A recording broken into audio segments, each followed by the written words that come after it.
So hello dear student, কেমন আছো? I hope প্রত্যেকে ভীষণ ভালো আছো। স্ক্রিনের উপর একটা কোশ্চেন আছে, যে কোশ্চেনটা কি বলেছে সেটা মন দিয়ে পড়বো, বুঝবো, চ্যানেলটা সাবস্ক্রাইব করে নেবো, তারপর আমরা অঙ্কটা প্র্যাকটিস করতে থাকবো। ওকে, চলো কি বলেছে দেখো। সৌগত মূলধনের অর্ধেক অংশ 15% সরল সুদে, 1/3 18% সরল সুদে এবং অবশিষ্টাংশ 12% সরল সুদে বিনিয়োগ করে। তার প্রাপ্ত সুদের হার গড় কত? ঠিক আছে, তাহলে একটা জিনিস লক্ষ্য করো, প্রিন্সিপাল কত? এক্স। হ্যাঁ, বুঝলাম। এই এক্সটাকে তিনটে ভাগে ভাগ করেছে। একটা হচ্ছে P1, P1 কত দেখো, অর্ধেক অংশ মানে x/2। আবার একটা হচ্ছে P2, P2 কত, 1/3 মানে x/3। আর P3টা কত, অবশিষ্টাংশ মানে x থেকে এই x/2 আর x/3 বিয়োগ করলে যেটা হবে সেটা কত হবে দেখো, 2 আর 3 লসাগু 6, 6x minus 3x minus 2x। তাহলে কি পাবো আমরা? x/6 পাবো P3 এর ভ্যালু। ওকে, বোঝা গেল। এবার দেখো টাইম কতটা। টাইম সবারই এক বছর, সবাই 1 বছরের গল্প এখানে। ঠিক আছে, 1 বছরের গল্প। বেশ, রেট অফ ইন্টারেস্ট প্রথমে বলে দিয়েছে, R1 ইকুয়াল টু 15%। এখানে রেট কত? এখানে রেট হচ্ছে R2 ইকুয়াল টু 18%।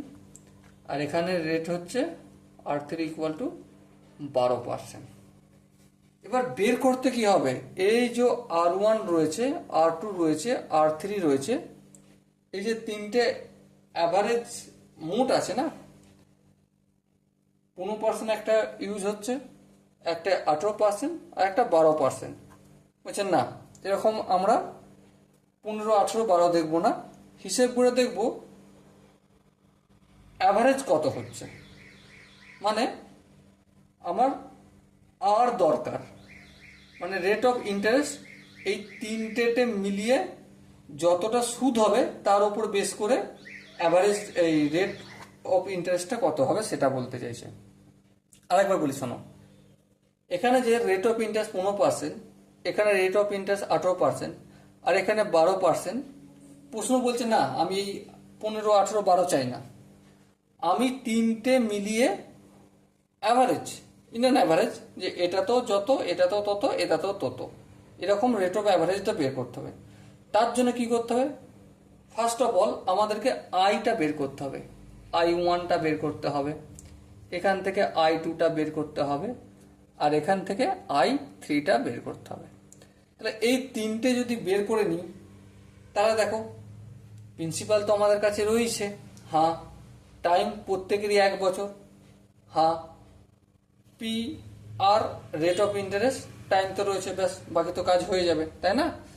তাহলে চলো প্রথমে I1 ইকুয়াল টু কি পাবো, PRT। পি মিনস x/2, এই x/2 লিখলাম, into R rate of interest কত, এটা 15, এই 15 লিখলাম। টি টাইম 1 বছর, এই 0 0 করলাম। এখানে I2 পাবো কত, I2 equal to same PRT/100, x/3 লিখবো। হ্যাঁ লিখবো। আর 18%, এই 18 লিখলাম। টাইম 1 বছর, এই 1 লিখলাম বাই 100। আচ্ছা, এবার দেখো I3 ইকুয়াল টু কি, সেম জিনিস, পি মানে x/6, আর 12% ইন্টু 12, টি 1 বছর, আর নিচে 100টা তো লিখতেই হবে।